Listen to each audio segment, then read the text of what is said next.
महाराष्ट्राचे आराध्य दैवत, स्वराज्याचे संस्थापक छत्रपती शिवाजी महाराज, राष्ट्रमाता जिजाऊ, महात्मा ज्योतिरावजी फुले, भारतरत्न डॉक्टर बाबासाहेब आंबेडकर, देशाचे पहिले कृषी मंत्री भाऊसाहेब पंजाबरावजी देशमुख, कर्मयोगी संत गाडगे महाराज, राष्ट्रसंत तुकडोजी महाराज आणि सर्व वारकरी संप्रदायाच्या संतांना मी विनम्र अभिवादन करतो।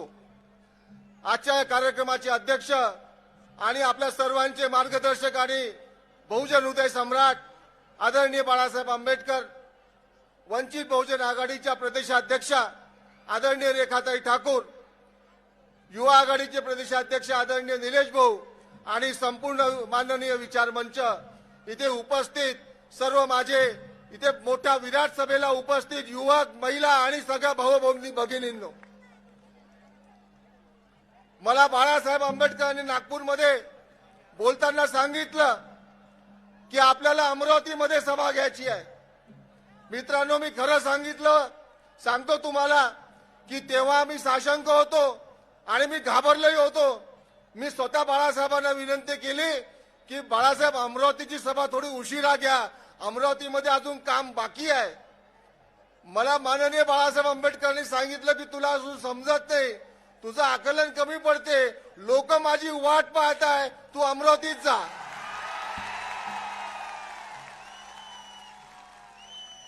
मला वाटलं की बाळासाहेबांनी माझा उत्साह वाढवला, आपला पराभव निश्चित आहे, पण मी तुम्हाला शत वंदन करतो की मी हारलो आणि बाळासाहेब जिंकले, तुम्ही जिंकले। मी माननीय बाळासाहेबांना सांगतो, बाळासाहेब, हे तुमचं वैभव आहे, हे पक्षाचं वैभव आहे की इथे बाळासाहेब तुमच्या प्रेमासाठी हा इतका लाखोचा विराट समूह अमरावतीमध्ये एकत्र झालेला आहे। अमरावतीने आता स्वाभिमानाचा नारा दिलेला आहे। अमरावतीच्या लोकांनी महाराष्ट्राला, विदर्भाला, मराठवाड्याला, संपूर्ण राज्याला एक संदेश दिलेला आहे की स्वाभिमानाचं राजकारण, 2024च्या सत्तेचं राजकारण अमरावतीतून एल्गार झालेलं आहे। या अमरावतीचे नेते जेव्हा मी बघतो,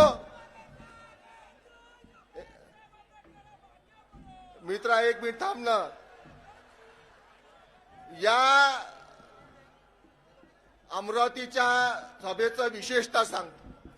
मी जेव्हा अमरावतीमध्ये कामाला सुरुवात केली, या सभेसाठी खरोखर सांगतो की युवा आघाडीचे प्रदेशाध्यक्ष आदरणीय निलेश भाऊ, आमच्या दोन्ही पॅरेंट बॉडीचे जिल्हाध्यक्ष गवई साहेब, मोहोळ साहेब, सर्वात महत्वाचे आमचे युवकचे अध्यक्ष दोन्ही आणि सर्व युवाचे, वंचितचे, महिला आघाडीचे, सम्यकचे आणि विद्वत सभेचे सर्व तालुकाध्यक्ष, महासचिव आणि त्यांच्या कार्यकर्त्यांनी रक्ताचं पाणी करून ही सभा यशस्वी केली। मी तुमचं सगळ्यांचं अभिनंदन करतो।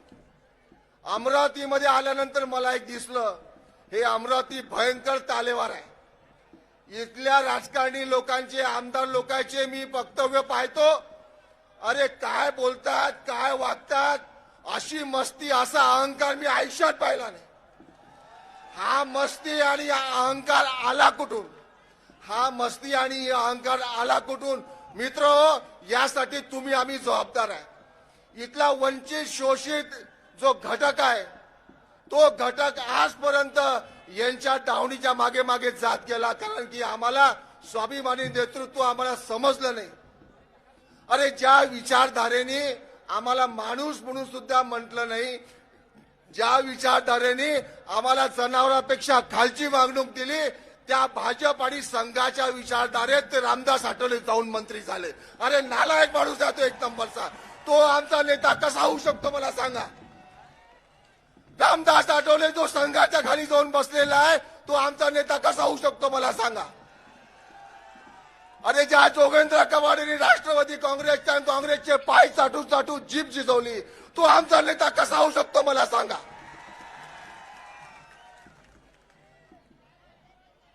ज्या मायावतीचा बाबासाहेबांच्या घराण्याशी संबंध नाही, ती त्यांचा फोटो लावलो ती मुख्यमंत्री झाली, ती आमची नेता कशी होऊ शकते मला सांगा? का आमच्यामधला स्वाभिमान मेला आहे का? आमच्यामधला स्वाभिमान मेला आहे का? अमरावतीकरांच्या नागरिकांनी ठरवून टाकलं पाहिजे. मी बौद्धांचाच फक्त म्हणत नाही आहे. वंचित बहुजन आघाडी ही फक्त बौद्धांची नाही आहे आणि बाळासाहेब आंबेडकर फक्त बौद्धांचे नेते नाही आहे, तर ही बहुजनांची, मुस्लिमांची, आदिवासींची, हिंदूंची, सर्वांची संघटना आहे. जे शोषित आहे, जे पीडित आहेत, त्या सर्वांची वंचित बहुजन आघाडी आहे. या तुमच्या अमरावतीतल्या मास आलेल्या नेत्यांना आता घरी बसवायची वेळ जवळ आलेली आहे. 2024. मी नेहमी फिरत असतो अमरावतीमध्ये. एका ऑटोवर लिहिलं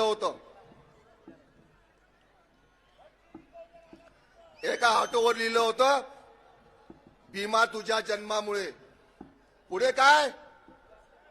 भीमा तुझ्या जन्मामुळे उद्धरली कोटी कुळे. बरोबर आहे का नाही?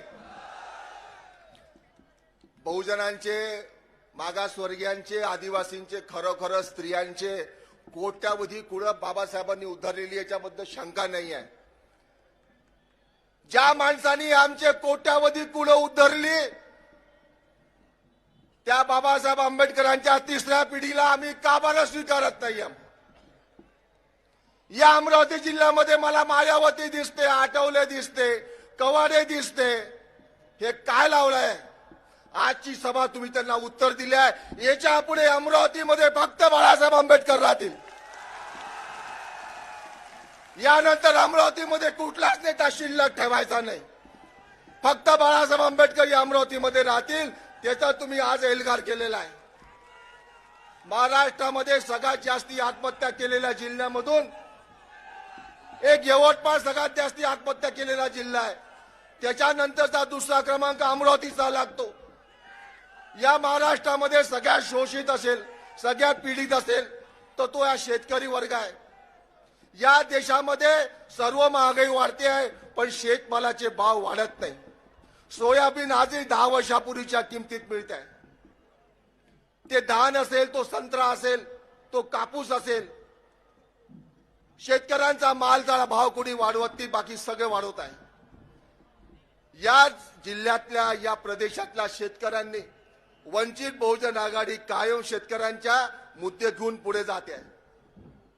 तो कापसाचा भावाचा प्रश्न असेल, इथल्या संत्र्यासाठी इथे सगळ्यात मोठी आणि पहिली संत्रा परिषद माननीय बाळासाहेब आंबेडकरांनी घेतलेली आहे. मी या भागातल्या शेतकऱ्यांना विनंती करतो की शेतमालाला भाव देण्याची जबाबदारी ही राज्य शासनाची आणि केंद्र शासनाची आहे. आपण ज्यांना मतं देतो ते जर आपल्या शेतमालाला भाव देत नसतील तर त्यांच्या काय आरत्या उघडायच्या का? आता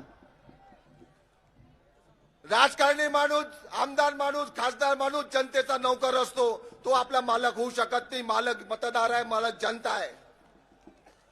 आता जनतेने मालकासारखं वागलं पाहिजे. आपण जेव्हा स्वाभिमानाची लढाई सुरू करतो आहे, वंचितची स्वाभिमानाची लढाई जी सुरू केलेली आहे, आज महाराष्ट्रामध्ये मी तुम्हाला सांगू इच्छितो की एक आंदोलन बाबासाहेब आंबेडकरांनी नाशिकच्या काळाराम मंदिरासाठी केलं होतं. तसं आंदोलन खूप कमी लोकांना माहिती आहे की अमरावतीच्या अंबाबाई मंदिर उघडण्यासाठी भाऊसाहेब पंजाबराव देशमुखांनी सुद्धा बाबासाहेबांसारखंच आंदोलन केलं होतं. बाबासाहेबांची त्यांना साथ मिळाली होती. जेव्हा बाबासाहेब संविधान लिहित होते तेव्हा बाबासाहेब आरक्षण देण्याची प्रक्रिया सुरू ठेवली होती. भाऊसाहेब पंजाबराव देशमुखांना वाटलं माझा समाज मागे नाही राहिला पाहिजे आणि म्हणून भाऊसाहेब पंजाबराव देशमुख बाबासाहेबांच्या घरी गेले की बाबासाहेब तुम्ही सगळ्यांना आरक्षण देऊन राहिले, माझ्याही समाजाचा विचार करा. बाबासाहेबांनी सांगितलं पंजाबराव काळजी करू नका, हे वाचा मी काय लिहिलेलं आहे. कलम तुमच्यापेक्षा लावून ठेवलेला आहे. तुम्ही तुमच्या लोकांना सांगा की त्यांनी कुणबी म्हणून नोंद करून घ्या. विदर्भातल्या मराठा समाजाने पंजाबराव देशमुखांचं ऐकलं आणि म्हणून विदर्भातला सगळा मराठा हा ओबीसी झालेला आहे. याचं सर्व श्रेय बाबासाहेब आंबेडकरांना आहे. परंतु महाराष्ट्रातले काही मराठ्यांना असं वाटलं त्यांच्यातला मनुवाद, त्यांच्यातली मनुवादी विचारसरणी, जातीय श्रेष्ठत्वाची भावना उफळून आली आणि महाराष्ट्रामध्ये मोर्चे निघाले. पंजाबराव देशमुखांच्या घरी लोक गेले, मराठा समाजाचे समाज विशिष्ट मंडळ गेले आणि पंजाबरावांना प्रश्न विचारला की तुम्ही का आम्हाला मागासवर्गीय समजता का? बाबासाहेबांनी विचारलं. बाबासाहेबांनी मराठा समाजाला सांगितलं, तुम्हाला आज याची किंमत नाहीये, पण भविष्यात तुम्हाला आरक्षणाची गरज पडेल. काय दृष्टीने, काय द्रष्टा नेता होता, काय कल्पना होती आणि काय स्वप्न होतं आणि काय धोरण होतं. बाबासाहेबांनी 75 वर्षापूर्वी मराठा समाजाला सांगितलं होतं की तुम्ही आता नाकारू नका, आरक्षणाची गरज तुम्हाला पडणार आहे. परंतु इथल्या व्यवस्थेने इथल्या गरीब मराठ्याला कायम शोषित आणि पीडित ठेवलं. गरीब मराठ्यांचा वापर फक्त इथल्या तालेवार आणि श्रीमंत मराठ्यांच्या गड्या आणि त्यांच्या तिजोऱ्या भरण्यासाठी करण्यात आल्या. इथल्या गरीब मराठ्यांनी समजून घेतलं पाहिजे की गरीब मराठा समाजाला आरक्षण मिळालं पाहिजे. परंतु ते आरक्षण देताना वंचित बाळासाहेबांनी स्पष्ट भूमिका घेतली की ओबीसीचं आरक्षण जे आहे ते ओबीसीचं आरक्षण जसं आहे तसं कायम ठेवून त्याला धक्का न लावता गरीब मराठ्यांना वेगळं आरक्षण दिलं पाहिजे. ओबीसीचं ताट वेगळं, मराठा समाजाचं आरक्षणाचं ताट वेगळं, त्याला वंचित बहुजन आघाडीचा पूर्ण पाठिंबा आहे. आणि आज एक लढाई मनोज जरांगे पाटील उभी करतायत. ते खरं खरं गरीब मराठ्यांचं नेतृत्व आहे. परंतु इथला श्रीमंत मराठा यापुढे मनोज जरांगे पाटलांवर प्रेशर टाकण्याचा प्रयत्न करताय. माझं त्यांना विनंती आहे, बाळासाहेबांनी आव्हान केलेलं आहे, आमच्या नेत्यांनी तुम्हाला सांगितलेलं आहे की तुम्ही आता पुढाकार घेतला पाहिजे. तुम्ही सुद्धा शोषित आहे, तुम्ही सुद्धा वंचित आहे, तुम्हाला आरक्षणाची गरज आम्ही मान्य करतो, परंतु यासाठी तुम्ही शोषित वंचितांसोबत लढलं पाहिजे. तुम्ही लढा, आम्ही सुद्धा तुमची साथ द्यायला तयार आहे. परंतु मित्रांनो, इतक्यात काय झालं आहे की जशी जशी बाळासाहेबांची ताकद वाढत चाललेली आहे देशामध्ये, वंचित बहुजन आघाडी सातत्याने प्रयत्न करते आहे की नरेंद्र मोदी विरुद्ध, आरएसएस विरुद्ध, भाजपा विरुद्ध आपण एकत्र येऊन त्यांना पराभव केला पाहिजे. 1 सप्टेंबरला वंचित बहुजन आघाडीने मल्लिकार्जुन खरगे काँग्रेसचे अध्यक्ष त्यांना पत्र दिलं, विनंती केली की आम्हाला इंडियामध्ये आणि महाराष्ट्राच्या लेवलला महाविकास आघाडीमध्ये सामावून घ्या, आपण एकत्र लढूया. त्याच्यानंतर 3 पत्र लिहिली आहेत. वारंवार आम्ही विनंती करतोय की अरे आपण एकत्र येऊ, एकत्र घेऊन लढू, परंतु अद्याप प्रतिसाद मिळत नाहीये. का मिळत नाही मला कळत नाहीये. परंतु आज प्रबुद्ध भारतमध्ये मी एक बातमी वाचली की परवाला काँग्रेसचे प्रदेशाध्यक्ष नाना पटोले साहेब मिली काउन्सिलमध्ये गेले होते आणि मिली काउन्सिलमध्ये त्यांनी सांगितलं की आम्ही काही वंचित बहुजन आघाडीला सोबत घेणार नाहीये. आता पटोले साहेब तुमचं हे दुसऱ्यांदा झालं. पहिल्यांदा एक व्हॉट्सअपला चॅटिंग केली पत्रकारांसोबत, आता दुसऱ्यांदा तुम्ही वक्तव्य केलं अशी माहिती मिळाली आहे. खरी आहे खोटी आहे तपासून पाहावं लागेल, पण माझी पक्की माहिती आहे. तुम्ही जर असं म्हणत असाल की वंचित बहुजन आघाडीला घेत नाही आहे तर काय करायचं हे सांगा तरी. तुम्हाला पुन्हा नरेंद्र मोदींना निवडून आणायचं आहे का? माझं नाना पटोलेंना विनंती आणि आव्हान आहे, काँग्रेसला आव्हान आहे की तुमच्या मनात नेमकं काय आहे स्पष्ट करा. वंचित बहुजन आघाडी नरेंद्र मोदी, आरएसएस आणि भाजपला पराभूत करण्यासाठी एकत्र यायला तयार आहे. पण मित्रांनो, लक्षात ठेवा, एक लक्षात ठेवा, तुमची सभा पूर्ण महाराष्ट्र बघते आहे. याच्या पुढच्या काळामध्ये युती काय होईल नाही होईल ते बाळासाहेब पाहत बसतील. आपले नेते जो निर्णय घेतील तो आपल्याला मान्य आहे. पण ज्या दिवशी बाळासाहेबांचा आदेश आला, या अमरावतीचा खासदार यावर्षी वंचित बहुजन आघाडीचाच होणार.